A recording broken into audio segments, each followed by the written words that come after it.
ভাই কথা শুনতে পাচ্ছি না।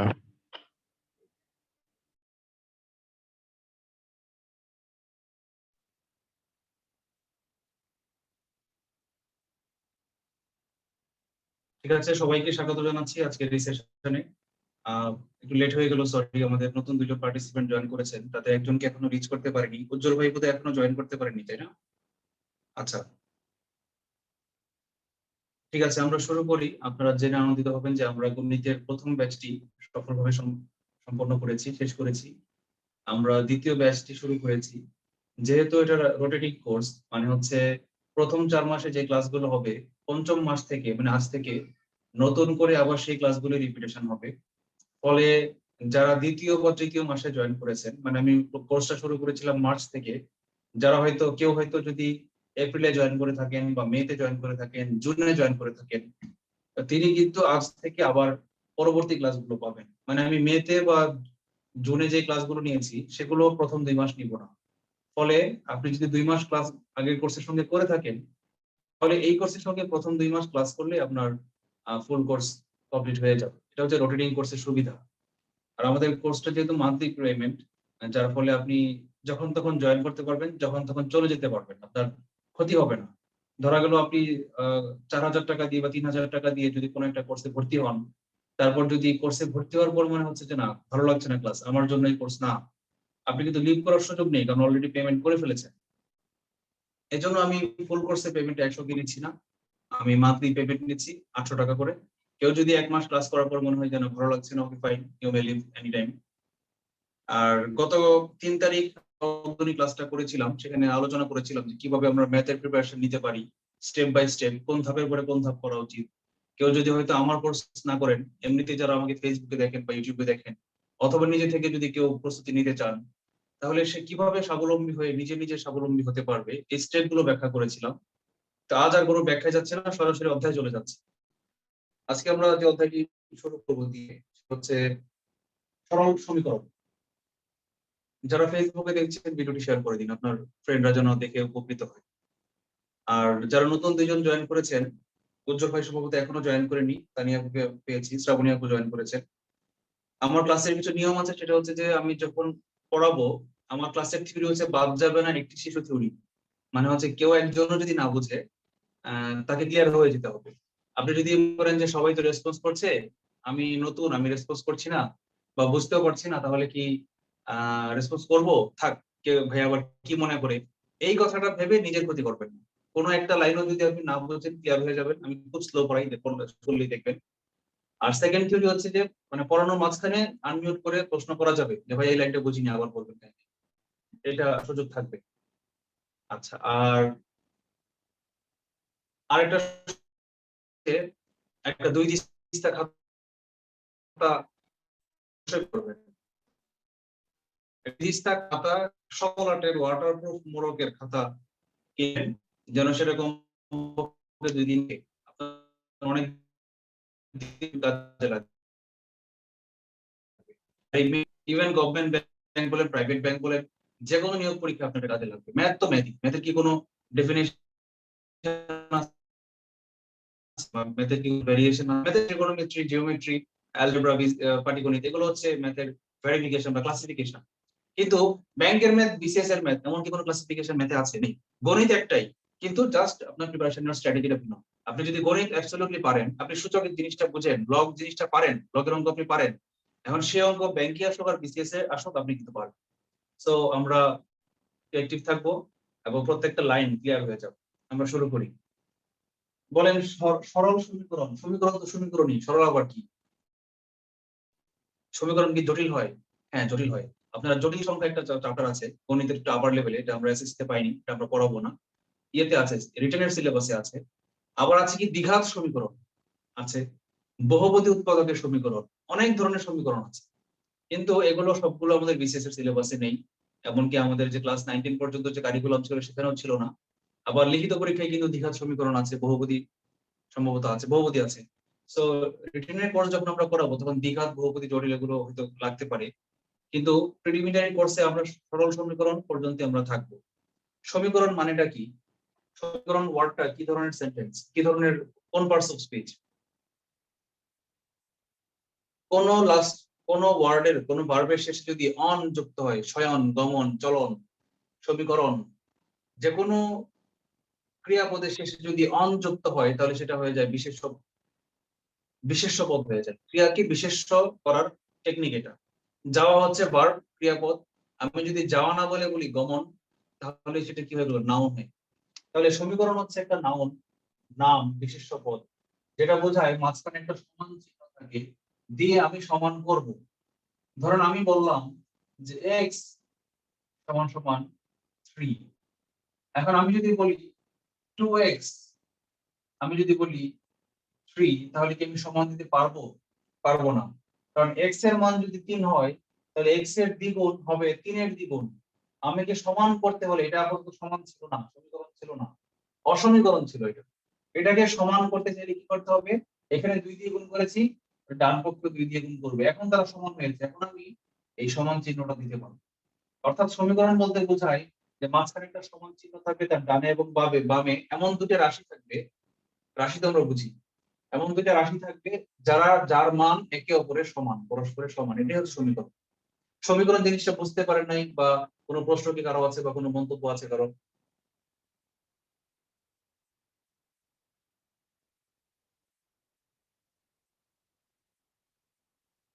নেই, কারো কোনো মন্তব্য নেই?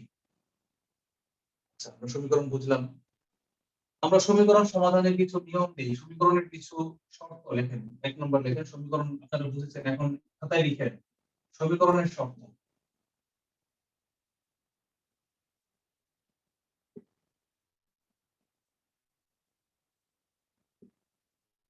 1 নম্বর লিখেন সমীকরণের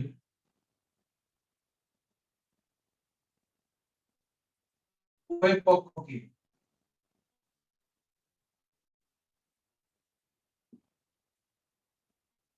কোটেশন দিয়ে লেখেন একই কাজ করা যাবে। একই কাজ, এখানে কোটেশন শেষ। একই কাজ করা যাবে অর্থাৎ উভয় পক্ষের সাথে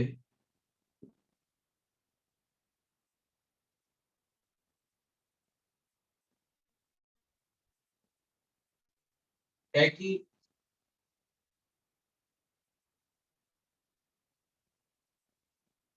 একই সংখ্যা যোগ।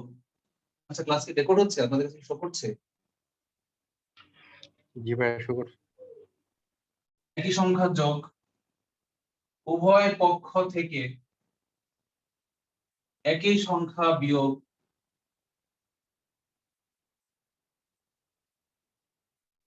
উভয় পক্ষকে উভয় পক্ষকে একই সংখ্যা দিয়ে গুণ দিয়ে একই সংখ্যা দিয়ে গুণ অবলিক ভাগ করা যাবে। আবার ডট ডট দিয়ে লেখেন উভয় পক্ষকে একই ভাগ। কি বোর্ডটা কি? ও আচ্ছা আচ্ছা, সাইডে চলে গেছে, সরি। ওকে, এখন দেখা যাবে। একই ঘাত, ঘাত মানে জানি কি? পাওয়া। একই ঘাতে, পাওয়ারে একই ঘাতের উন্নীত। উন্নীত মানে কি? উঠানো, পাওয়ার বাড়িয়ে দেওয়া। ধরেন আমি লিখলাম x সমান সমান 3। এখন যদি আমি লিখি x এর পাওয়ার বাড়িয়ে দিই, লিখলাম x কিউব, তার মানে কি? পাওয়ার বাড়িয়ে দিলাম। এটাই বলছি যে পাওয়ার বাড়িয়ে দেওয়া যাবে, তাহলে ডান পক্ষ একই কাজ করতে হবে। ডান পক্ষে যা ছিল তার পাওয়ার এখানে 3 এনেছি, এখানেও 3 আনতে হবে, এটা বুঝিয়েছি। তাহলে উন্নীত মানে বুঝেছি। আচ্ছা, কেউ একজন আমাকে বাংলা ভালো পারেন এমন একজন বলেন তো, উন্নীতর বিপরীত শব্দ কি? স্যার অবনত এরকমের। অবনত না, উন্নত বিপরীত হচ্ছে অবনত। আর বিপরীত কি? অবনতি, অবনতি স্যার। অবনতি না, উন্নতি। এর বিপরীত হচ্ছে উন্নত, উন্নতি, উন্নীত, তিনটা শব্দ। ঠিক একই রকম অবনত, অবনতি, আরেকটা আছে বলেন। উন্নীত, দেখেন লাস্টে কি ইতো প্রত্যয় আছে না? ইতো। তাহলে এমন একটা শব্দ বলেন যার লাস্টে ইতো আছে, বলেন। উন্নতি। না, অবনমিত। অবনমিত করা যাবে। আচ্ছা, অবনমিত কিভাবে করে? অবনমিত করে কিভাবে? বলা আছে x সমান সমান 3, আমি বলতে পারবো রুট x সমান সমান রুট 3, এবং বলতে পারবো কিউব রুট x সমান সমান কিউব রুট 3। এটা হচ্ছে অবনমিত করলাম। এই রুট ওভার কিউব রুট এগুলো আমি কি, এগুলো হচ্ছে অবনমিত করা। আর পাওয়ার কিউব দেওয়া, টু দি পাওয়ার 4 দেওয়া, টু দি পাওয়ার 5 দেওয়া, টু দি পাওয়ার 99 দেওয়া, টু দি পাওয়ার গরু দেওয়া, টু দি পাওয়ার পৃথিবী দেওয়া, এই সবগুলাই কি উন্নীত। স্যার ওই যে তাহলে একই উনি ঘাত আর ওটা কি লিখেছেন বোঝা যাচ্ছে না। একই ঘাত মানে পাওয়ার, পাওয়ারটা তো বুঝেছেন, জি স্যার। পাওয়ারে একই একই ঘাতে মানে পাওয়ারে উন্নীত করা যাবে। এত পিছনে স্লোগান আপনার, আমি বোর্ডে লিখতেছি, আপনি কলমে লিখে পাচ্ছেন না, তার মানে কি আপনি আহ, মাত্র এই জায়গায় আছেন, তার মানে আপনি আমার মুখের কথাগুলো শুনেন নাই। আমি একটা কথা বলি, আপনার লেখা কিন্তু বেশি ইম্পর্টেন্ট না। এই লেখাগুলো কিন্তু ক্লাসে লেকচার আপলোড দিবে কেউ না কেউ। বেশি ইম্পর্টেন্ট যেটা সেটা হচ্ছে আমার কথাগুলো শোনা, এগুলো দেখা বেশি ইম্পর্টেন্ট না। আর এগুলো প্রয়োজনে আপনি পরবর্তীতে ফেসবুক থেকেও দেখে নিতে পারবেন। ভিডিও থাকবে ইউটিউবে, আমি আপলোড দিব রেকর্ড করা ভিডিও, সেটা দেখেও আপনি কিন্তু লেখাগুলো পরে লিখে নিতে পারবেন। কিন্তু এই যে বোঝাটা বা চিন্তা করাটা, আমি কিন্তু শুধু লিখে যাচ্ছি না, লেখার পাশাপাশি অনেকগুলো কথা ব্যাখ্যা করছি, এগুলো লিখতে হবে না, এগুলো দেখার জন্য। সুতরাং আপনারা লিখে পড়বেন না, আমার সঙ্গে সঙ্গে যাবেন। লেখা যদি সেন্টেন্স কমপ্লিট না হয় সে পর্যন্ত রেখে দিবেন, পরের লাইনটা শুনবেন আমি কি বলি। লেখাটা বেশি জরুরি না, শোনাটা বেশি জরুরি। আচ্ছা, উন্নীত অবিনীত করা যাবে, এটা বুঝলাম আমরা। আচ্ছা, তারপর লিখি 2 নম্বর শর্তটা লিখি, বুঝে দিব। সবার লেখা শেষ হয়েছে?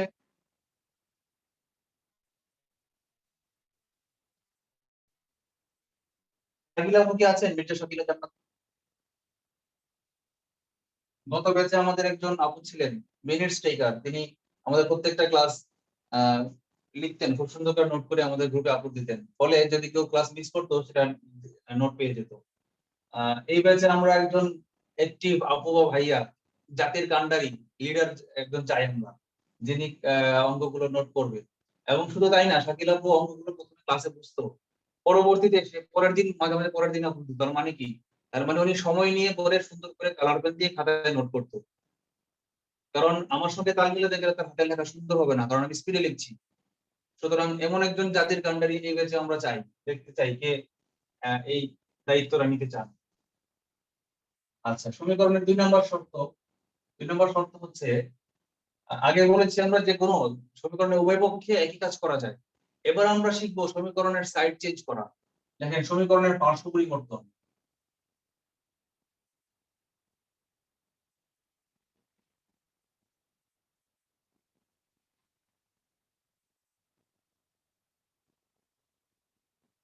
এখানে লেখেন যে বা বাম থেকে থেকে এক বা একাধিক উপাদানকে, এগুলো কিন্তু বইয়ের ভাষা না, এগুলো আমার বানানো ভাষা, এবং এগুলো আমার কোনো মুখস্থ বানানো ভাষা না, এই মুহূর্তে বানাচ্ছি আর কি। তো সমীকরণের যে কোনো এক বা একাধিক উপাদানকে ডান বা বাম থেকে এক বা একাধিক উপাদান থেকে যথাক্রমে দেখেন, ডান থেকে কোথায় কিন্তু বামে, তাহলে আগে ডানটা আগে লিখেছিলাম, এখন বামটা আগে লিখবো। যথাক্রমে বাম অবলিক ডানে স্থানান্তর করতে গেলে, স্থানান্তর ইংরেজি কি?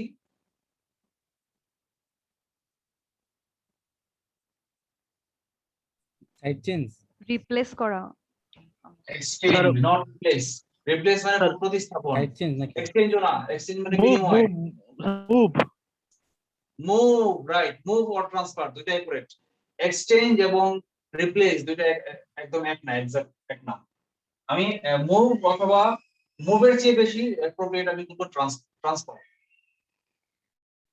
সাইড চেঞ্জ স্থানান্তর করে করতে হলে পক্ষান্তরকরণ। পক্ষান্তর, রাইট, আমি পক্ষান্তরের কথাই বলছি আর কি। পার্শ্ব পরিবর্তন বলতে আমি পক্ষান্তর ডাইরেক্ট লিখতে পারেন, পক্ষান্তর।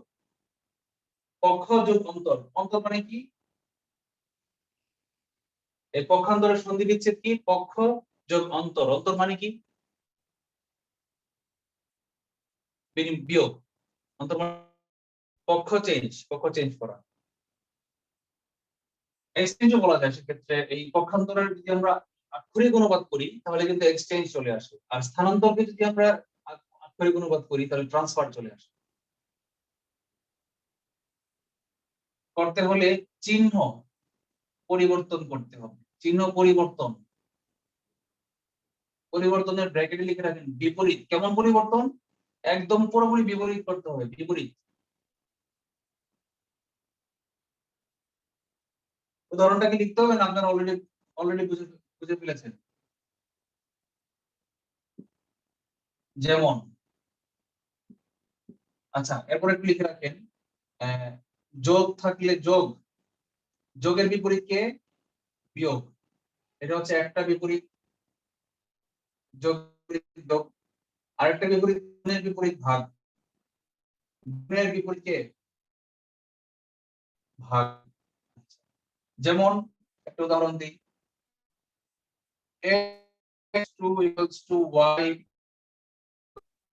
যে কোনো একটাকে আমি ডান থেকে বামে নিয়ে লিখলাম x - 2 - 5 কেন বলেন তো? কারণ এই যে আমি এই x এর আগে 5 এর আগে ছিল প্লাস, আমি 5 টাকে এই পাশে এনেছি, এই জন্য প্লাসটা কি মাইনাস হয়ে গেল। এটা হচ্ছে পক্ষান্তর করেছি, করার ফলে আমাকে চিহ্ন পরিবর্তন হয়েছে। আবার আরেকটা উদাহরণ দেই, লেখেন যেমন 2, আরেকটা যেমন লেখেন যেমন x + 2 = y 3y। 3y মানে কি? মাঝখানে কি চিহ্ন আছে? গুণ চিহ্ন আছে। গুণ চিহ্ন আছে। 3y মানে কি? 3 * y। আচ্ছা এখন জি। যদি এর পরের লাইনে 3 টাকে এই পাশে নিয়ে আসতে চাই তাহলে কি করতে হবে? লিখতে হবে ভাগ বা হবে। x + 2 / 3, পুরোটার সাথে ভাগ হবে, নট একটার সাথে, এই পুরোটার সাথে ভাগ হয়ে যাবে সমান সমান y। অর্থাৎ ডান পাশে ছিল গুণ আকারে, বাম পাশে হবে কি? ভাগ আকারে। এটাই হচ্ছে ভাগ। আমার পক্ষান্তর করার নিয়ম। আচ্ছা এই তো, এই হচ্ছে মূলত রুলস। আর টেকনিক যেগুলো সেগুলো আমি এখন টেকনিক্যাল অঙ্ক করতে গেলে যখন করবে তখন লসাগু করতে হয় করলে সুবিধা, কখন লসাগু না করে আমি উভয় পক্ষকে একই জিনিস দিয়ে গুণ করলে সুবিধা, তখন বর্গ করলে সুবিধা, তখন বজ্র গুণন করলে সুবিধা। এই জিনিসগুলো টেকনিকের আলোচনা করব। তবে বজ্র গুণন আর ব্যস্তকরণ এই দুটো আমি একটু দেখাই দিই। লেখেন আপনারা 3 নাম্বার লেখেন, বজ্র গুণন এবং ব্যস্তকরণ। এটা করা যাবে, কোড লিখে দিই আগে। 3 নাম্বার লেখেন বজ্র গুণন। বজ্র গুণন মানে কি? কোনাকুনি গুণ করা। হ্যাঁ, বজ্র গুণন সাপোজ আছে আপনার x/5 = y/3, এই লাইনটাকে কোনাকুনি গুণ করতে হয়। বজ্র গুণনের ব্র্যাকেট কোনাকুনি গুণ, কোনাকুনি মানে কর্ণ বরাবর, কোনাকুনি গুণ। এই লাইনটাকে বজ্র গুণন করলে কি হয় বলেন তো? x এর সঙ্গে 3 গুণ, আমি লিখতে পারি 3x = 5 এর সঙ্গে y গুণ, 5y। আচ্ছা এটা লিখেছি, সমীকরণে বলেছে আমার x এর মান বের করতে, আমি এটা লিখেছি।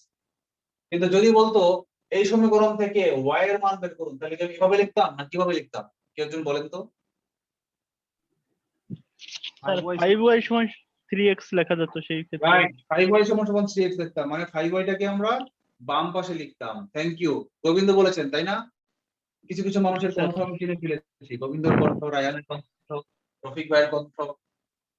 আচ্ছা অর্থাৎ আমি এটাকে এভাবে না লিখে ডান পক্ষকে বাম পক্ষে, বাম পক্ষকে ডান পাশে লিখতে পারতাম, মানে 5y = 3x এভাবে লিখতে পারতাম, কোনো সমস্যা ছিল না। আচ্ছা বজ্র গুণন শিখলাম আমরা। কারো কোনো প্রশ্ন আছে বজ্র গুণন সম্পর্কে? নেই? আমরা কিন্তু ক্লাস 6 এ আছি, এগুলো আমরা ক্লাস 6 এ শিখেছি। কিন্তু আমরা বলেছিলাম কি আমার শর্তই হচ্ছে একদম বেসিক থেকে, আমি ধরে নিয়েছি কেউ কিছু পারে না, কোথাও কেউ নেই, কোথাও কেউ নেই, কারো উপর না হুমায়ুন আহমেদের।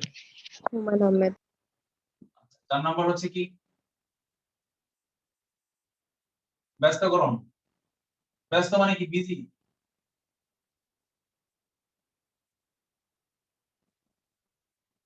ব্যস্ত ইংরেজি কি? বিজি।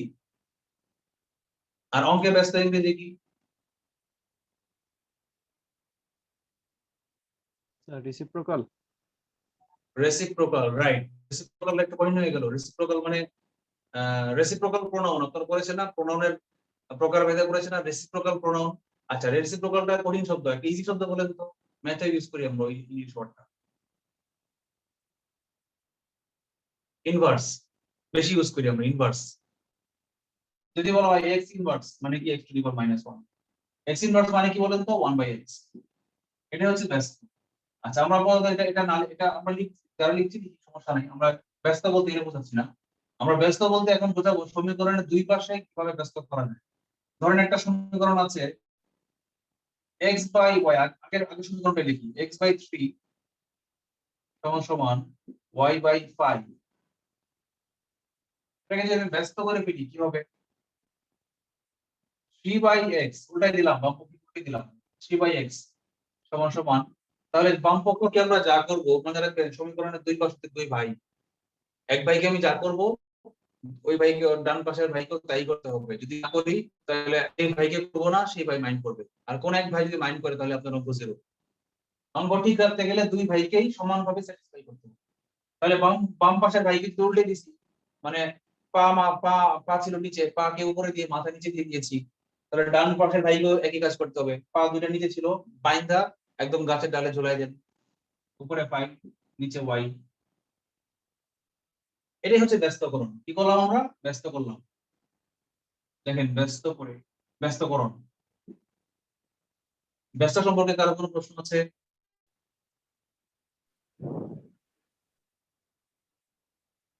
নেই? যদি না থাকে তাহলে আমরা একটা জোকস বলি। আমি একটা কবিতার প্রথম লাইন বলবো, পরের লাইনটা আপনারা বলবেন। বাস্তব ঘটনা ঘটেছিল। বলেছে, কাঁদিতে কাঁদিতে অশ্রু আমার কপল বাহিয়া পড়ে। নজরুল কি বলেছিল বলেন তো?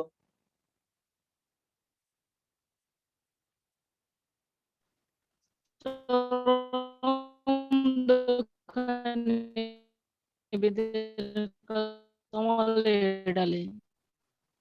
হ্যাঁ, পা দুখানি মোর বাধা ছিল জবে বৃক্ষের মগডালে, এটা উনি বলেছেন।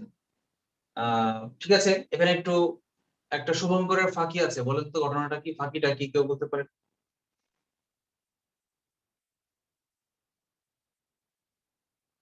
অশ্রু কপাল বেয়ে কিভাবে পড়ে? অশ্রু কি কোনোদিন কপাল বেয়ে উপরে উঠে? কপাল স্যার, আপনি এটা আমি ট্রান্সলেট করছিলাম সেই লাইন না স্যার? হ্যাঁ হ্যাঁ, সেটাই, সেটা।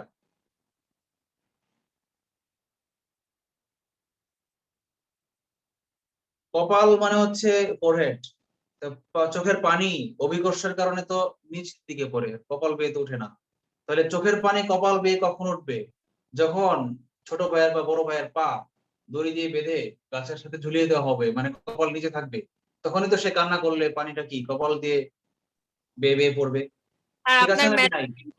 জোকটা, হ্যাঁ, আপনার ম্যাডাম শুনতেছে আমার সাথে বসে বসে জোকটা শুনতেছে। ম্যাডামকে সালাম, আমার পক্ষ থেকে সালাম জানান। আসসালামু আলাইকুম ম্যাম।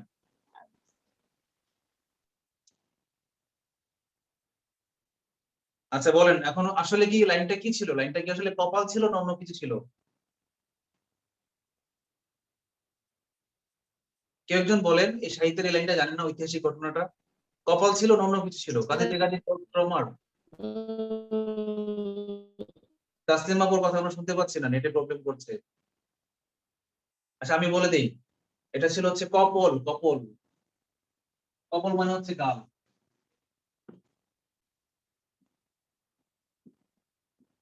কপল মানে হচ্ছে গাল, মানে কাঁদতে কাঁদতে চোখের অশ্রু আমার গাল বেয়ে পড়ছে।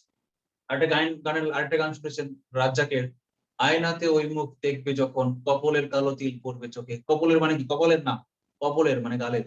ওকে, আমরা অঙ্কে ফিরে আসি। তাহলে সমীকরণের চারটা শর্ত আমরা শিখলাম, আবার রিভাইজ করেন খাতায়, 1 মিনিট স্যার 30 সেকেন্ড টাইম। ব্যস্তকরণের ক্ষেত্রে স্যার এই যে x/3 সমান y/5, এই ক্ষেত্রে স্যার হ্যাঁ, আপনি অন্য অঙ্কের ক্ষেত্রে স্যার একান্তকরণও দেখাইছিলেন স্যার, ওই ওয়াইটা আচ্ছা ওকে ওকে, এটা তো একান্তরকরণ, ব্যস্ত না, একান্তরকরণ আরেকটা। স্যার ওইটা একটু দেখাই দেন একবারেই। Okay fine, thank you Gobinda. 5 number হচ্ছে একান্তরকরণ।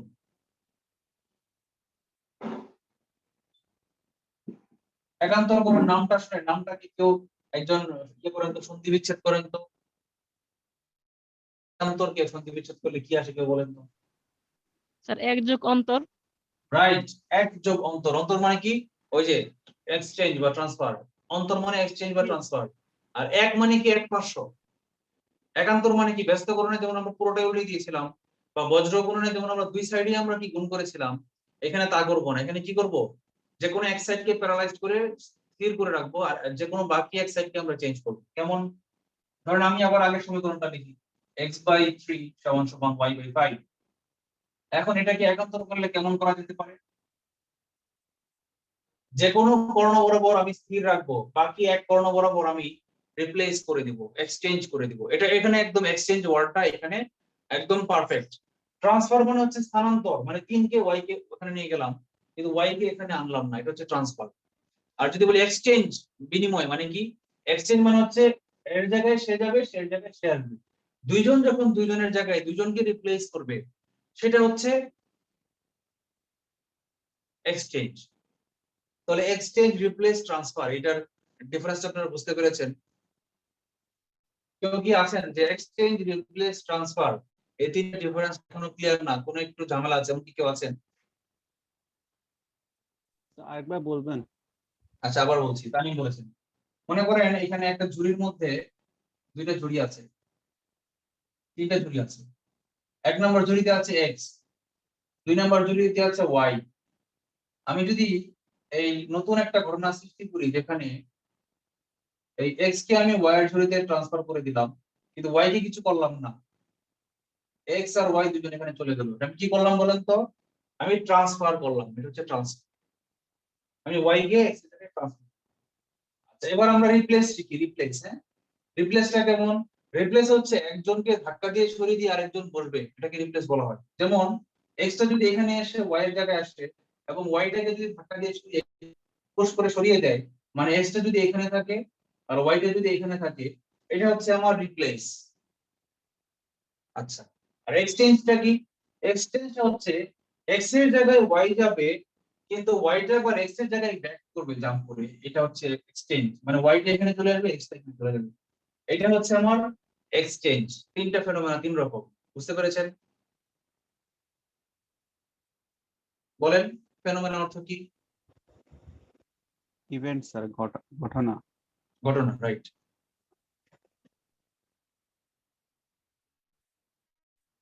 আমি এক্স্যাক্টলি বুঝতে পারছি না উজ্জ্বল কেন জয়েন করেননি বা করতে পারছেন না। ওনার কি কোনো প্রবলেম হচ্ছে, বা উনি কি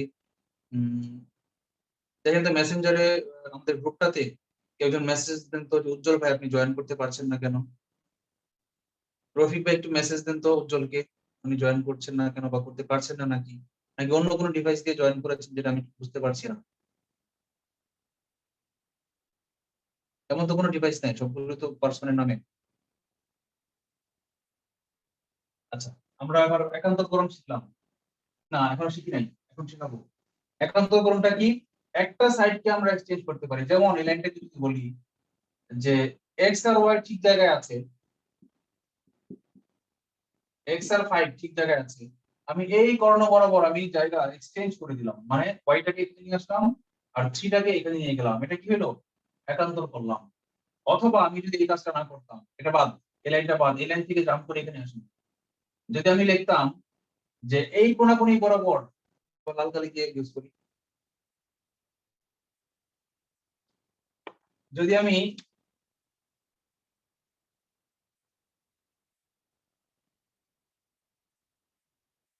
এই কোণা বরাবর আমি যদি চেঞ্জ করতাম, তাহলে কি হতো?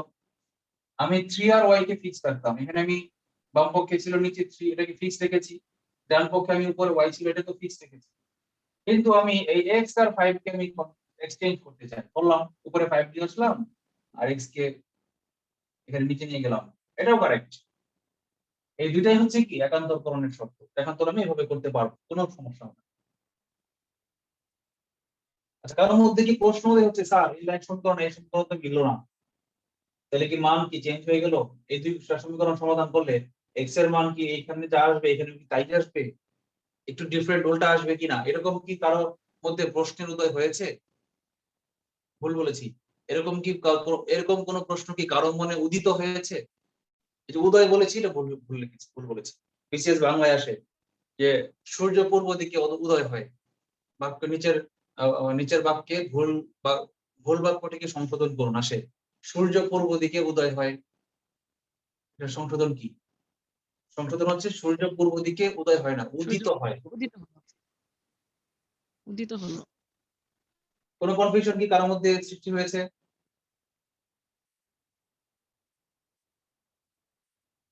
নেই, নো কনফিউশন। ঠিক আছে, তাহলে আমরা সমীকরণের সব শর্ত শিখে ফেললাম। এবার আমরা সমীকরণ ডাইরেক্ট অঙ্কে চলে যাব। এই যে কথাগুলো বললাম না, হচ্ছে অধ্যায়ের 6 থেকে ক্লাস 9 পর্যন্ত বেসিকে অধ্যায়ের শুরুতে এই কথাগুলোই লেখা থাকে। এইটুকু যদি আমি না বলতাম তাহলে আপনারা অঙ্কে কি ঝামেলায় পড়তেন, আটকে যেতেন, নতুন নতুন সিচুয়েশনে আপনারা খাপ খাওয়াতে পারতেন। আচ্ছা, আমরা অঙ্কে চলে যাই। বিভিন্ন বিসিএস এর অঙ্ক এবং বিভিন্ন এসএসসি সাধারণ গণিত এবং হায়ার ম্যাথের অঙ্কগুলো আমরা এবার সলভ করব।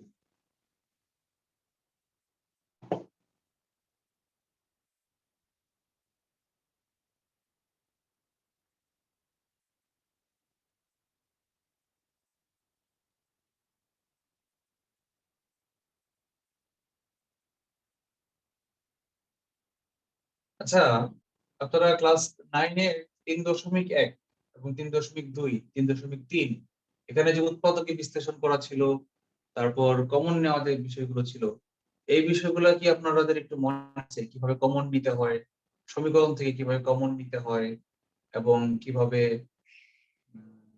মিডল ফ্যাক্টর করতে হয়, এই বিষয়গুলো তো সমীকরণ সমাধানে লাগবে। আমি কি এগুলো আলাদাভাবে পড়াবো নাকি অঙ্কের মাঝখানেই পড়াবো? কিভাবে কমন নিতে হয়, কিভাবে অঙ্কের মাঝখানে করি, আলাদা সময় ব্যয় না করি, মাঝখানেই করি। আপনারা যে যেখানে আটকে যাবেন আমাকে থামাবেন। প্রথম দিকে অনেক স্লো যাবো আমরা, হ্যাঁ, থামিয়ে আমাকে কনফিউশনটা ক্লিয়ার করবেন। ওকে, আমরা একটা অঙ্ক করি।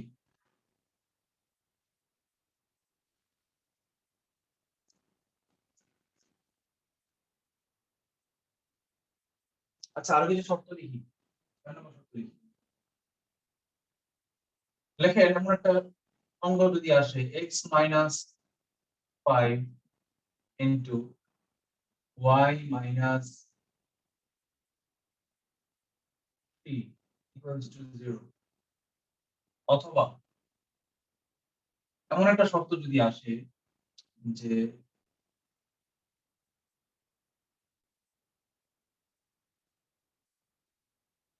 x into y সমান সমান 0, অথবা z into p সমান সমান 0, এরকম যদি কোনো সমীকরণ আসে তাহলে কি করবেন? মনে রাখবেন, লিখে রাখেন, যদি দুটি না একাধিক, যদি একাধিক রাশির গুণফল সমান সমান 0 হয়, তবে ওই রাশিগুলোর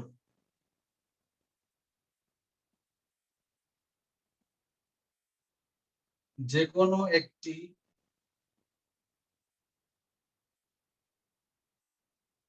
অবলিক সবগুলো 0 হবে। আমি লিখলাম x into y সমান সমান 0। ধরেন y এর মান ছিল 5 মনে করেন, তাহলে x এর মান কত? এটা কিন্তু এই সমীকরণ না। এই সমীকরণ থেকে আমি এই সমীকরণ পাই, এটা কিন্তু লিখি নাই, দুইটা আলাদা সমীকরণ। এই zp এর আলাদা দুইটা সমীকরণ ধরে নিয়েছি। এই x এবং y এর মধ্যে y এর মান যদি 5 হয়ে থাকে তাহলে x এর মান অবশ্যই 0 হতে হবে। তা না হলে দুইটার গুণফল 0 হবে না। কারণ দুইটা সংখ্যার গুণফল যদি 0 হয় তাহলে অবশ্যই সেই দুইটা সংখ্যার মধ্যে যে কোনো একটা বা কমপক্ষে একটা 0 হতেই হবে। এমনকি এরা উভয়ই 0 হতে পারে। মানে x এর মান যদি 0 হয়, x ও 0 y ও 0, তাহলেও গুণফল 0 হবে, এটাও সঠিক। আবার দুইটার মধ্যে একটার মান 0 আর একটার মান মনে করেন 9, তাহলেও গুণফল 0, এটাও সঠিক। কথাটা কি বুঝতে পেরেছেন? কারো কোনো কনফিউশন আছে? যদি কনফিউশন না থাকে তাহলে এই লাইনটা থেকে আমরা কি লিখতে পারি বলেন তো? এই লাইনটা থেকে কি আমরা লিখতে পারি না যে x - 5 এটা হলো একটা রাশি। রাশি মানে কি? যে দুইটা গুণাকারে আছে এই দুইটার প্রত্যেকটা আলাদা আলাদা একটা রাশি। এখানে x কিন্তু রাশি না, আলাদা রাশি না, বা 5 আলাদা রাশি না। x - 5 দুইটা মিলে একটা ব্র্যাকেটের ভিতরে আছে, দুইটা মাঝখানে গুণাকারে আছে। এই জন্য x - 5 কে আমরা একটা রাশি বলছি আর y - 3 কে একটা রাশি বলছি। যে দুইটা জিনিস এর মধ্যে গুণাকারে থাকে সেই দুইটার একটাকে আলাদা রাশি বলছি। তাহলে x - 5 সমান সমান 0 এটাও বলতে পারি, অথবা এই যে y - 5 এটা y - 3 এটাও 0 আমরা বলতে পারি। কারণ এই দুইটার মধ্যে কোনটাতে 0 এটা তো আমাকে পরীক্ষার ডাকের অঙ্কে বলে দেয় নাই। আমাকে বলে দিয়েছে দুইটার গুণফল সমান সমান 0, কিন্তু কোনটা যে এই দুইটার মধ্যে সিঙ্গেল সিঙ্গেল কোনটাতে 0 এটা তো বলে দেয় নাই। তাহলে কি করব? এই জন্য আমরা ধরে নেব দুইটাই 0 হইতে পারে, কোনটা 0 আমরা জানি না। এই দুইটা সমীকরণ সমাধান করে আমরা এখান থেকে কি পাই? x সমান 5, আবার মানে এখানে y মানে ভাইয়া ওইরকম কি ওই যে হয় অথবা দিয়ে করব? হ্যাঁ হ্যাঁ হয়, ওই যে মিডল ফ্যাক্টরের অঙ্কগুলোতে যে অঙ্কগুলো বেশিরভাগ আসে। এটা হচ্ছে 6 নম্বর শর্ত। 6 নম্বর শর্তটা কি ছিল? যদি একাধিক রাশির গুণফল 0 হয় তাহলে সেই রাশিগুলোর যে কোনো একটা কমপক্ষে 0 তো হবেই, একাধিক রাশিও 0 হতে পারে, সবগুলোও 0 হতে পারে। এটা হচ্ছে আমার 6 নম্বর কন্ডিশন, সমীকরণ আমরা শিখলাম। আচ্ছা আমরা আরেকটু শিখি। আর শর্ত না লিখি, অঙ্ক করতে থাকি, অঙ্ক করতে করতেই শর্ত চলে আসবে। কেমন? একটা টেকনিক শিখাই, কমন নেওয়া শিখাই। আজকে আমরা অঙ্ক না করলেও কোনো ক্ষতি নাই, আমরা যত বেশি বেসিক শিখবো তত বেশি আমাদের ডেভেলপ হবে। আমরা একটা টেকনিক শিখাই, টেকনিক 1।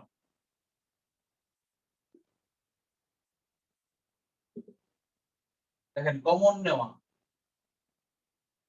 এক কাজ করি, আমরা মিডল ফ্যাক্টর আজকে শিখিয়ে দিই নাকি? জি স্যার। আচ্ছা মিডল ফ্যাক্টর শিখিয়ে দিয়েছি।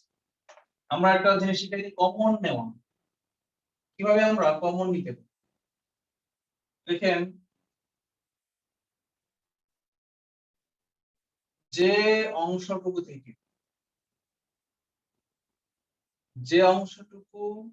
থেকে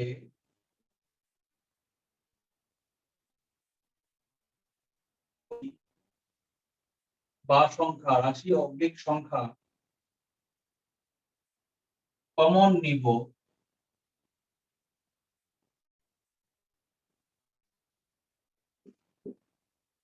যে অংশটুকু থেকে কোন একটা কিছুকে কমন নিয়েছি, বলেন তো পরে একটু কেউ একজন ক্লিয়ার করেন তো, কমপ্লিট করেন তো। রায়হান আছো? রায়হান, আজকে কি খেলা আছে? খেলা থাকলে তো রায়হান থাকে না।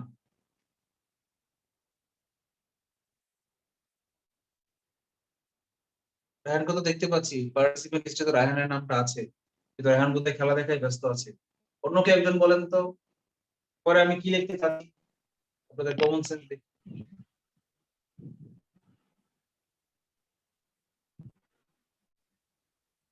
ভাগ করতে হবে, এটা বলছি আর কি। যা কমন নেই তাকে একটা লাইনটা একটু বাংলায় গুছিয়ে বলেন তো, সুন্দরভাবে বাক্যটা তৈরি করেন তো, দেখি কি হয়। গোবিন্দ বলেন, চেষ্টা করেছেন না, আনমিউট করেছেন, বলেন। স্যার আমি বলতে পারতেছি না সাজায় স্যার, এমনিতে একটু মানে স্যার সবাই বলতে পারছি না। স্যার সেই অংশকে অঙ্ক দ্বারা ভাগ করা লাগবে। রাইট, সেই রাশিটা দিয়ে সেই সেই অংশকে অংশটুকুকে করতে হবে।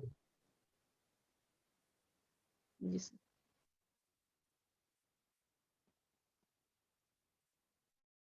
সেই রাশি দিয়ে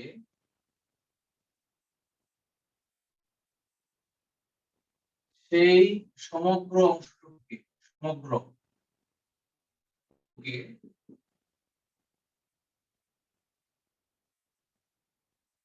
ভাগ করতে হবে।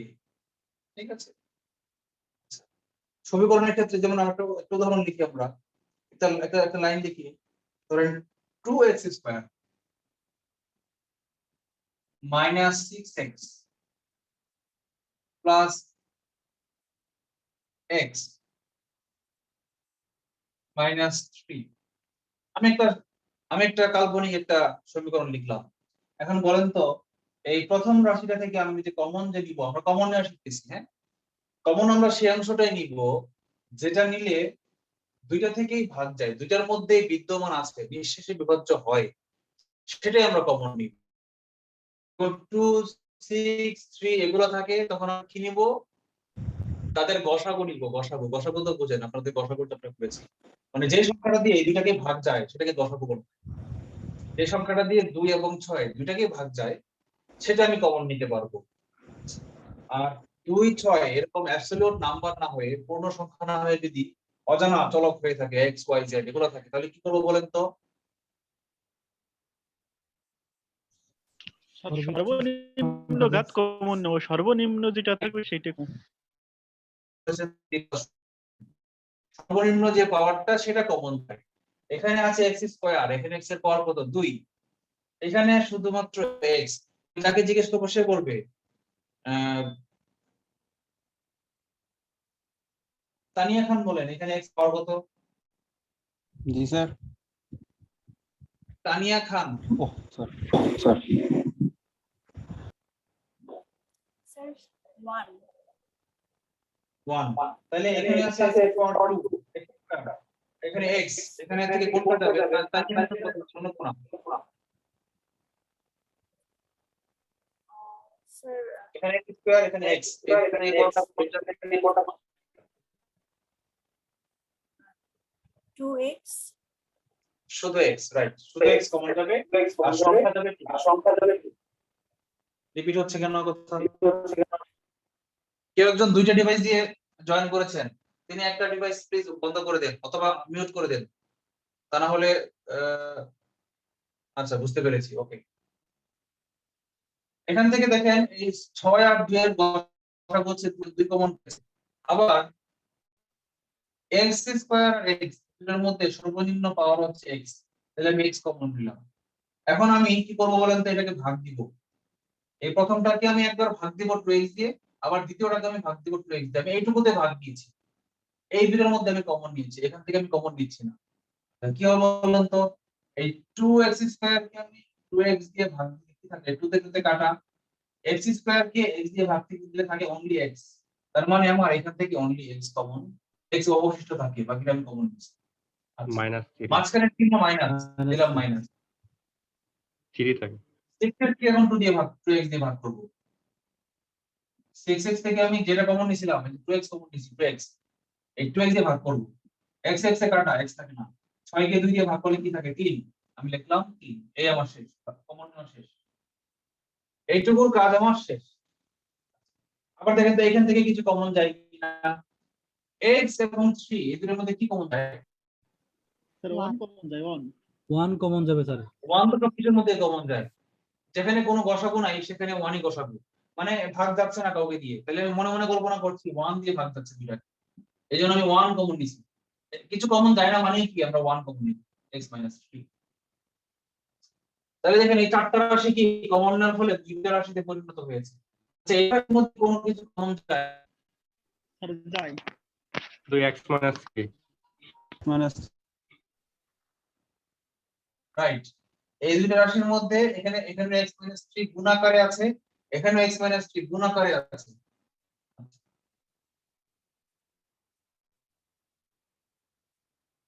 আমি x 3 কমন নিলাম, সেকেন্ড ব্র্যাকেট দিব, দেখি লিখব বলেন তো, এই পুরোটা থেকে যদি আমি x 3 কমন নেই, তাহলে কি অবশিষ্ট 2x থাকে? + 1 লিখলাম 2x, আর এখান থেকে এনে নিলে বাকি থাকে কি Plus. 1 প্লাস, তাহলে সেকেন্ড ব্র্যাকেট দরকার নাই, আমার ফার্স্ট ব্র্যাকেট থেকে চলবে। এই যে আমি কমন নিলাম এটাকেই বলা হচ্ছে কি কমন নেওয়া বা উৎপাদকে বিশ্লেষণ করা। ঠিক আছে, আমরা কমন নেওয়া শিখলাম।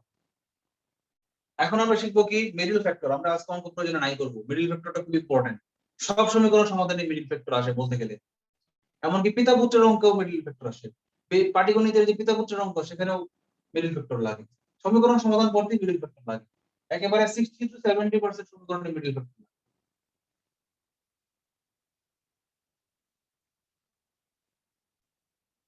মিডল ফ্যাক্টর টেকনিক 2,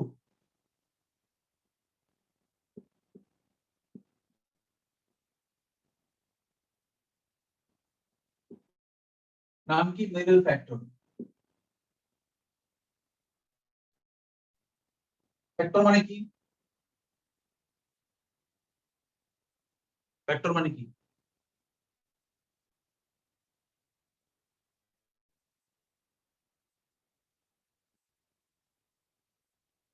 কেউ জানি না? স্যার ফ্যাক্টর মানে কি স্যার গুণ বুঝায় এই ক্ষেত্রে? উৎপাদক উৎপাদক রাইট, ফ্যাক্টরের বাংলা হচ্ছে উৎপাদক। মাঝখানের রাশিটাকে আমরা উৎপাদকে বিশ্লেষণ করব। এমনিতে বাস্তবে দৈনন্দিন জীবনে গণিতের বাইরে ফ্যাক্টর মানে কি? ব্যাপার, ফ্যাক্ট, বাস্তবতা। ফ্যাক্টর মানে ব্যাপার, এটা কোনো ফ্যাক্টরি না। ধর অঙ্ক নিয়ে চিল্লানোর মতো, অঙ্ক নিয়ে মাথা নষ্ট করার মতো, এটা কোনো ফ্যাক্টরি না। বিষয়টা এরকম না। আচ্ছা, তো মিডল ফ্যাক্টর মানে হচ্ছে মাঝখানের রাশিটাকে আমরা উৎপাদকে বিশ্লেষণ করব। আমরা মিডল ফ্যাক্টরের একটা রাশি খুঁজে বের করি।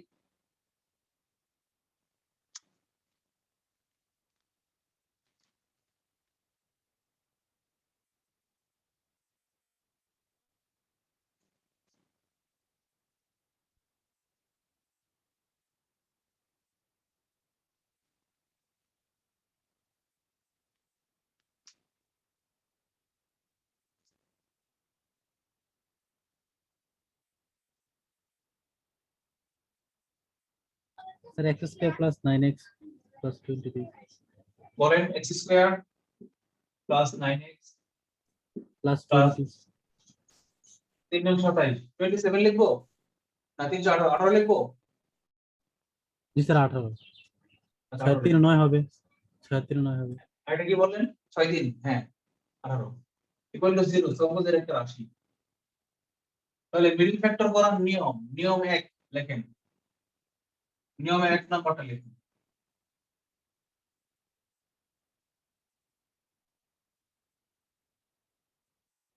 চলক, চলককে এখানে,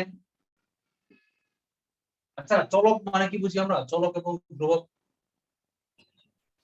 তো যে চলতে চলক সহায়তা জানি? করে না, চলক মানে হচ্ছে যেগুলোর মান স্যার চলক স্যার যেটা মান চেঞ্জ হয়, ধ্রুবক তো স্যার constant. রাইট, শ্রাবণী এবং তারিম দুজনই সঠিক বলেছেন। মানে যেটা যেটা চলে, যে চলে তাকে চলক বলা হয়। যে চলে, চলে মানে কি এক জায়গায় স্থির থাকে না, কন্টিনিউয়াসলি সে চলে, তাকে চলক বলা হয়। যেমন এই সমীকরণে x এর মানটা কত আমরা জানি না। x এর মান 2 বসাইলে সমীকরণ আসবে একরকম, 3 বসাইলে একরকম, একাধিক মান থাকতে পারে। কিন্তু এই যে 18 মান কি কোনোদিন 17 হবে বা 20 হবে? 18 মান তো সারা জীবনই 18, মানে 18 ধ্রুবক। এই যে 9 ধ্রুবক। কিন্তু যেগুলোর মান চেঞ্জ হয়, মানে x y z অজানা রাশি, অজানা গুলাকেই চলক বলা হয়। আর কনস্ট্যান্ট একদম কনফার্ম যে নাম্বার গুলো, পূর্ণ সংখ্যা, এগুলোকে বলা হয় কি? ধ্রুবক। তাহলে এই যে চলক আছে এখানে x, ব্র্যাকেটে লিখলাম x y z ইত্যাদি। চলকের সর্বোচ্চ ঘাত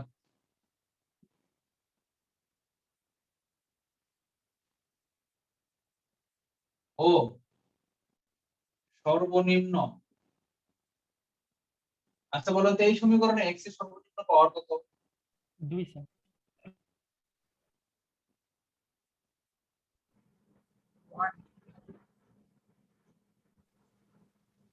বুঝতে পারিনি, একটু জোরে বলেন। সর্বনিম্ন পাওয়ার 1 চলকে। একজন বলেছেন 1, আর কেউ কি কিছু বলবেন?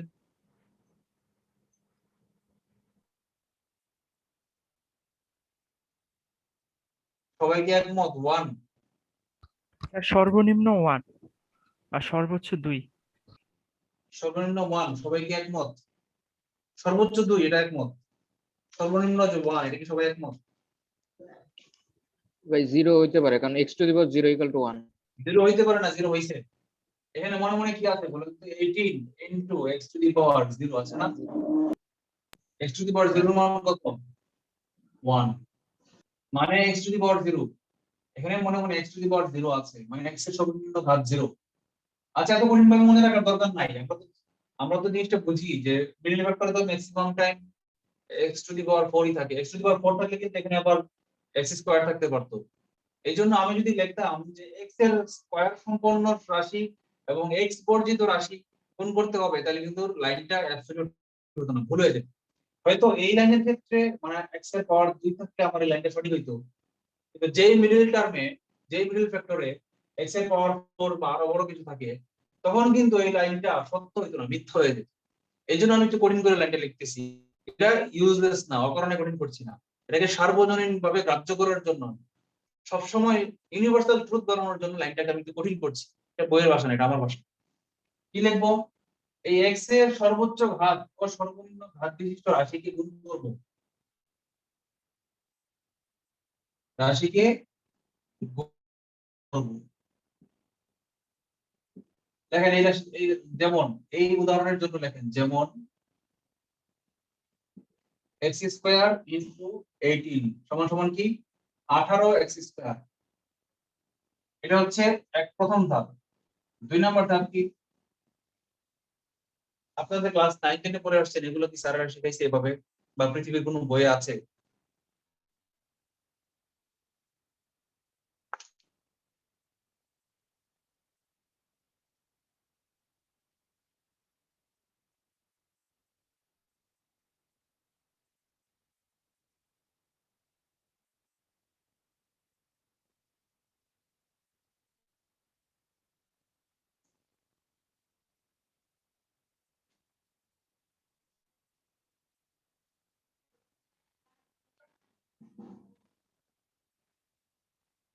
আচ্ছা, 2 নম্বর ধাপ হচ্ছে মাঝখানের যে রাশিটা, প্রথম রাশি,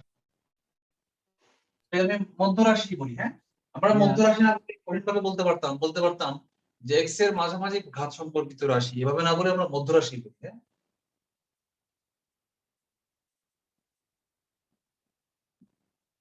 মধ্য রাশি। আচ্ছা, তার আগে আমাদের একটু প্রশ্ন করি, কেউ লিখবেন না, একটা লাইন লিখি। 12y minus y square plus 7 equal to 0। এই সমীকরণের মধ্য রাশিটা কোনটা? 12y। একজন বলেছেন 12y, সবাই কি একমত?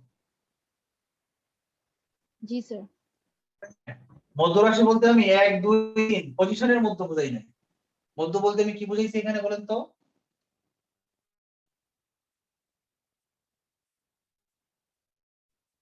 পাওয়ার, মানে ঘাতের মধ্য রাশি। ঘাত এই তিনটার যে পাওয়ার আছে, x এর পাওয়ার 2, x এর পাওয়ার 1, x এর পাওয়ার 0, 1 2 আর 0, 0 1 2, এই তিনটার মধ্যে মাঝখানে কি আছে? 1। মানে যেখানে x এর পাওয়ার 1, এখানে x এর পাওয়ার কত? 1। 1। তাহলে 0 0 1 2 এর মধ্যে 1 পাওয়ার 1 হচ্ছে কি আমার মধ্য রাশি, এইজন্য আমি এটাকে মধ্য রাশি বলছি। এই 9 যদি লাস্টে থাকতো, 18 যদি আগেও থাকতো, তাও কিন্তু মধ্য রাশি 18 হইতো না, মধ্য রাশি কি এই 9x হইতো। তাহলে মধ্য রাশিকে যোগ অবলিক বিয়োগ আকারে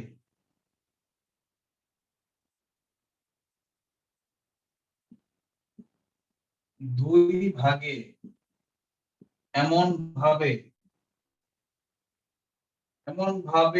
ভাগ করতে হবে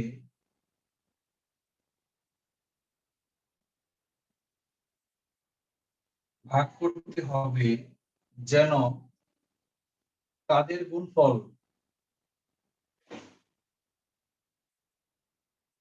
তাদের গুণফল কি হয়? এই 9x কে আমি দুই ভাগে ভাগ করে ফেলবো। হয়তো লিখলাম 5x প্লাস 4x, দুইভাবে লেখা যায় না? এই যে যোগ বা বিয়োগ আকারে, আমি এখানে যোগ আকারে প্রকাশ করলাম।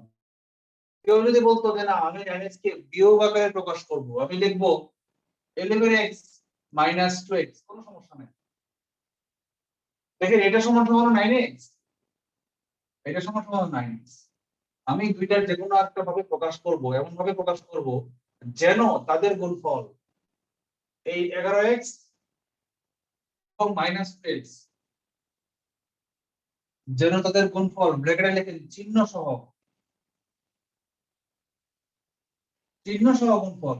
মানে এখানে প্লাস 11x, এখানে মাইনাস 2x, এই চিহ্নটা গুণ করতে হবে। এদের গুণফল কত? মাইনাস 11 দুগুণে 22 মাইনাস 22x স্কয়ার।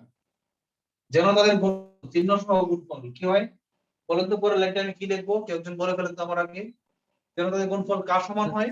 স্যার চিহ্ন যোগ সহ গুণফল যোগফলের সমান হবে। স্যার সর্বনিম্ন ঘাতের সমান হয় এরকমের।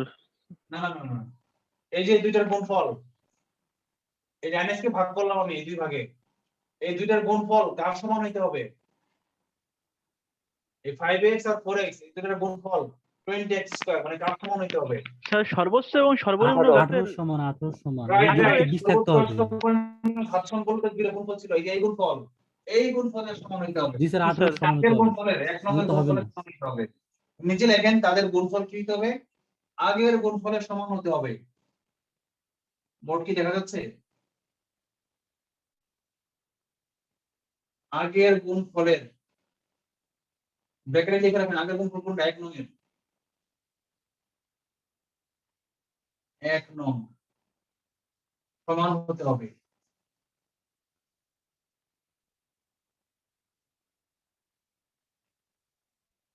কার কোন প্রশ্ন আছে এখানে?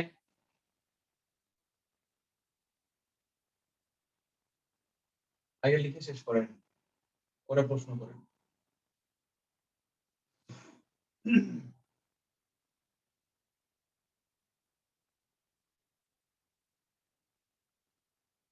লেখা শেষ না হলে স্ক্রিনশট রাখেন, প্রয়োজনে স্ক্রিনশট রেখে দেন।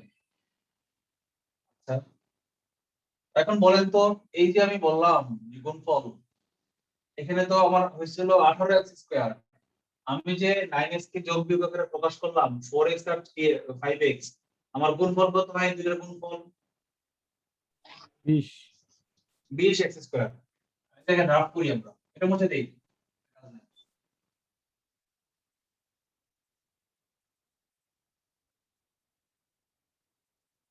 এই 9x হচ্ছে মধ্য রাশি, এটাকে আমি এমন ভাবে ভাগ করব, যোগ বা বিয়োগ আকারে করব, ধরেন 4x 5x এমন ভাবে করব যেন তাদের যোগফল হয় 9x এর সমান এবং তাদের গুণফল হয় 4x into 5x সমান সমান কত হইছে? এটা 20x স্কয়ার। এটা হইতে হবে কার সমান বলেন তো?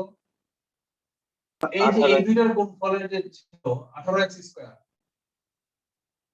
প্লাস চিহ্ন সহ কিন্তু প্লাস 18x স্কয়ার, এই প্লাস 18x স্কয়ারের সমান হইতে হবে।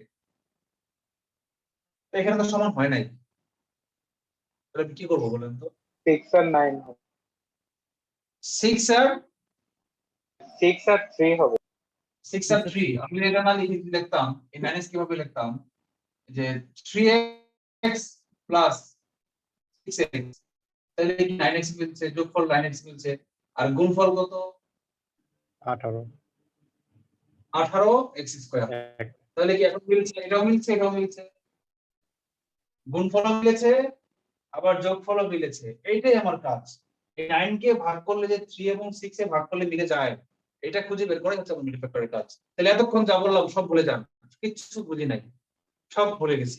নতুন করে বলেন, কিচ্ছু বুঝে তাকে বলতেছি কিচ্ছু বোঝার দরকার নাই, নতুন করে বুঝেন। নতুন করে কি বুঝবেন? এই মাঝখানে যেটা আছে 9x, এটা এমন ভাবে ভাগ করব, এই 3 আর 6 এর যোগফল আকারে প্রকাশ করব যেন এই দুটাকে নিজেদেরকে গুণ করলে আবার এই দুটার গুণফলের সমান হয়ে যায়।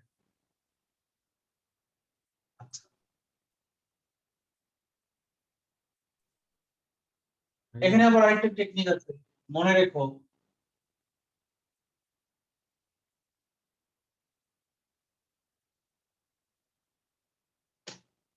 লেখেন, মনে রেখো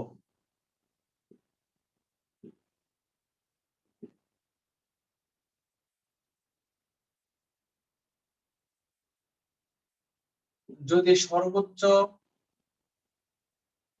ও সর্বনিম্ন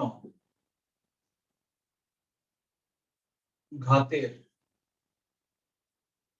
রাশিদ্বয়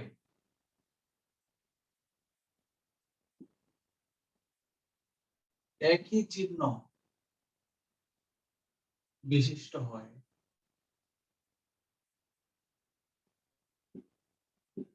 তবে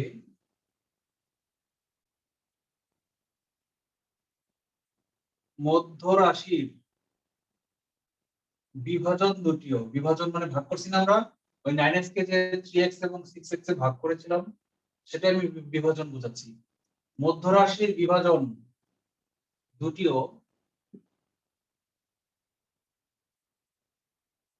একই চিহ্ন বিশিষ্ট হবে। এই লাইনটা কেমন, এর মিনিং কি, এটা কেন লিখলাম?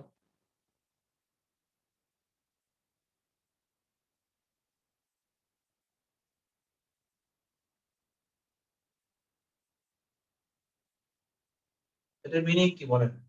ধরেন আমি আগের লাইনটা যে ছিল কি ছিল, x square plus 9x plus 18। এখানে একই রকম চিহ্ন আছে না, দেখেন এই x এর চিহ্ন কি প্লাস, 18 চিহ্ন কি প্লাস, দুইটা কি একই রকম আছে না? যদি থাকে তাহলে এই 9x এর চিহ্ন কি একই রকম থাকবে, মানে এটাও প্লাস 4x প্লাস 5x বা প্লাস 3x প্লাস 6x বা প্লাস 2x প্লাস 7x, এরকম কিছু একটা হবে। কথাটা কি আপনারা বুঝতে পেরেছেন?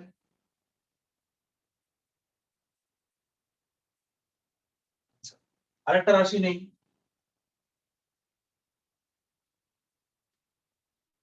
এই লাইনটা বোঝানোর জন্য আরেকটা রাশি নেই, লিখি আমরা x square minus 9x plus 18।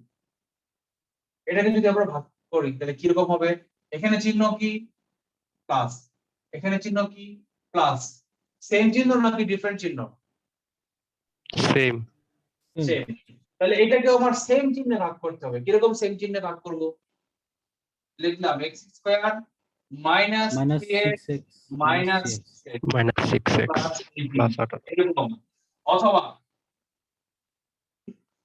x square minus 4x minus 5x plus 18, অথবা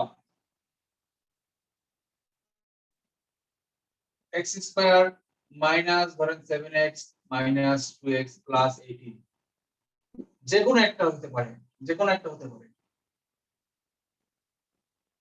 যে কোনো একটা। নিচে তীর চিহ্ন দিয়ে লিখে রাখেন এই দুইটা একই চিহ্ন, একই চিহ্ন লিখে রাখেন। আবার এখানে আছে প্লাস, এখানে আছে প্লাস, এই দুইটাকে তীর চিহ্ন দিয়ে লিখেন একই চিহ্ন।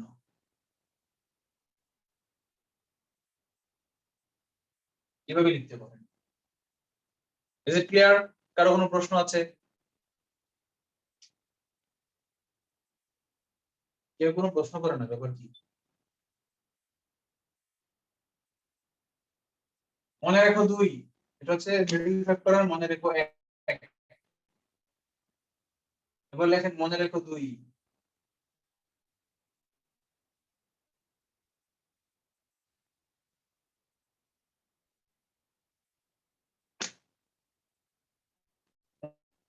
ভাইস ভার্সা, ভাইস ভার্সা মানে কি? সেবন্তী আপু বলেন, ভাইস ভার্সা ল্যাটিন নাকি গ্রিক? ভাইস ভার্সা মানে কি? উল্টাটা, উল্টাটা, উল্টা হইলে উল্টা। তোমার যদি জোরে থাপ্পড় দেই অনেক বেশি ব্যথা পাবা, এবং ভাইস ভার্সা মানে তোমাকে যদি আস্তে থাপ্পড় দেই তাহলে কম ব্যথা পাবা। তার মানে কি? যদি বিপরীত চিহ্ন হয়, যদি দেখেন, যদি প্রথম দুটি না,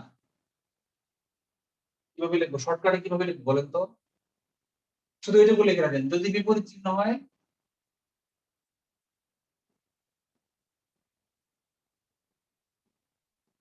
তবে বিভাজন, বিভাজনও বিপরীত হবে, বিপরীত চিহ্ন হবে, বিপরীত চিহ্ন বিশিষ্ট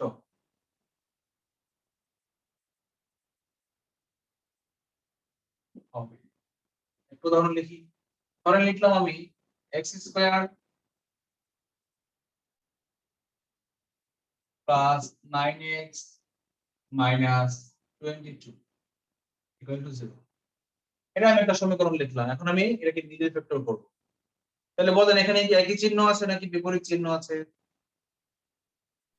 বিপরীত চিহ্ন। বিপরীত চিহ্ন আছে। বিপরীত চিহ্ন। কেমন? এটা আছে কি প্লাস পজিটিভ, এটা কি আছে নেগেটিভ। তাহলে এখানে কি লিখলাম? তাহলে এটাকে এমন এমন ভাবে ভাগ করতে হবে যেন এখানে এই 9x আছে না, এটাও যেন দুইটা চিহ্ন বিশিষ্ট হয়। আচ্ছা এটাকে দুইটা চিহ্ন বিশিষ্ট কিভাবে ভাঙানো যায়? প্লাস 11 3x মাইনাস এক। 6 এরকম। স্যার Sir, 11 প্লাস আর 11x -2 মাইনাস প্লাস 11x হ্যাঁ minus এখানে একটু 2 থামেন, এখানে একটু থামেন, যারা একটু কাঁচা মানে যারা রেসপন্স করতে পারছেন না বা বুঝতে পারছেন না তারা এখানে একটু থামেন। যখনই এখানে এই দুইটা বিপরীত চিহ্ন থাকবে তখনই এই মাঝখানে যে সংখ্যাটা আছে না 9 এর চেয়ে বড় একটা সংখ্যা নিতে হবে। এখানে প্লাস থাকুক আর মাইনাস থাকুক এটা আসে যায় না। যখনই এই দুইটা বিপরীত হবে তখনই আমার এখানে 9 এর উপরে উঠতে হবে। ধরেন 10 নিব, 10 থেকে 1 বিয়োগ করব তাহলে 9 মিলবে, অথবা 11 দেব, 11 থেকে 2 বিয়োগ করব 9 মিলবে, অথবা 12 নিব, 12 থেকে 3 বিয়োগ করব তাহলে 9 মিলবে। এখানে প্লাস আছে না মাইনাস আছে এটা আমার দরকার নাই। আমার এক কথায় আগে এখানে দুই রকম চিহ্ন আছে, সুতরাং এখানে আমাকে 9 এর উপরে উঠতে হবে। এটা কিন্তু টেকনিক, এটা আমি লিখলাম না, মাথায় মনে থাকবে আজীবন।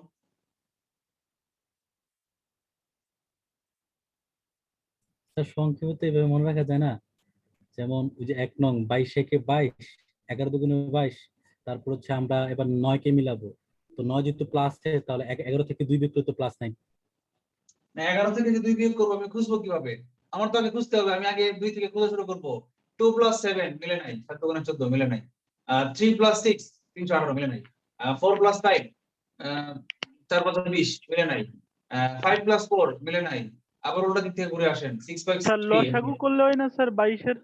22-এর লসাগু করে মেলানো যায় না? না না না এত করে নিয়ে যান, লসা করতে যায় না। আমি যে 6 এ গেলাম, এই যে লসাগু করে মেলানো যায়, এটা সিস্টেম। অনেক বড় সংখ্যা হলে লসাগু করতে হবে, কিন্তু আমার তো বড় সংখ্যা না, ছোট সংখ্যা। আমি কেন লসাগু করতে যাবো, টাইম ওয়েস্ট করতে যাবো কেন? আমার শর্টকাট থিওরিটা বুঝেন। শর্টকাট থিওরিটা হচ্ছে এই, যখনই দুইটা দুই রকম চিহ্ন হবে তখনই মনে রাখবেন আমি শুরুতেই 9 দেখলে আমরা কি করি বলেন তো? 9 দেখলেই শুরুতে আমরা 2 আর 7 যোগ করি, 2 আর 7 9, এবং 7 গুণে 14 গুণ করে মিলাই, হয়েছে কিনা? তারপরে আর কি করি, 3 আর 6 যোগ করি 9 দেখলেই। 9 দেখলেই আমরা কি করি, 4 আর 5 যোগ করি, যোগ করে মিলানোর চেষ্টা করি। এই যে 3টা ট্রায়াল আমি দিলাম মনে মনে, এটা কি হইলো বলেন তো? বৃথা টাইম ওয়েস্ট। আপনার যদি সংখ্যা তত্ত্ব সম্পর্কে ভালো ধারণা থাকে তাহলে কিন্তু আপনি এটা বুঝে যাবেন যে না, যখনই আমার এখানে আছে প্লাস এখানে আছে মাইনাস বিপরীত চিহ্ন, তখনই আমার 9 এর উপরে উঠতে হবে। কি করতে হবে? আমাকে নিতে হবে 9 এর উপরে একটা সংখ্যা, ধরেন 10 বলেন, 10 থেকে 1 বিয়োগ করে 9 মিলাইতে হবে, অথবা 11 থেকে 2 বিয়োগ করে 9 মিলাইতে হবে। কথাটা কি বোঝাতে পেরেছি? এই কথাটা বুঝছেন কিনা আগে বলেন। জি ভাইয়া। বুঝতে পেরেছি। আচ্ছা তাহলে এখন আমরা এটাকে করি, দেখেন x² যেহেতু এখানে প্লাস আছে প্লাস তাহলে মনে 11x রাখবেন, মাইনাস 2x। হ্যাঁ যেহেতু এখানে প্লাস আছে তাহলে বড়টাকে আমার প্লাস চিহ্ন বিশিষ্ট নিতে হবে। Plus 11x minus 2x minus 22 equal to 0। এটা হচ্ছে আমার মিডল টার্মে ভাঙানোর বৈশিষ্ট্য। এইভাবে যদি আমি ভাঙাই তাহলে আমার কমন নিলে দুইটাতে সেম কমন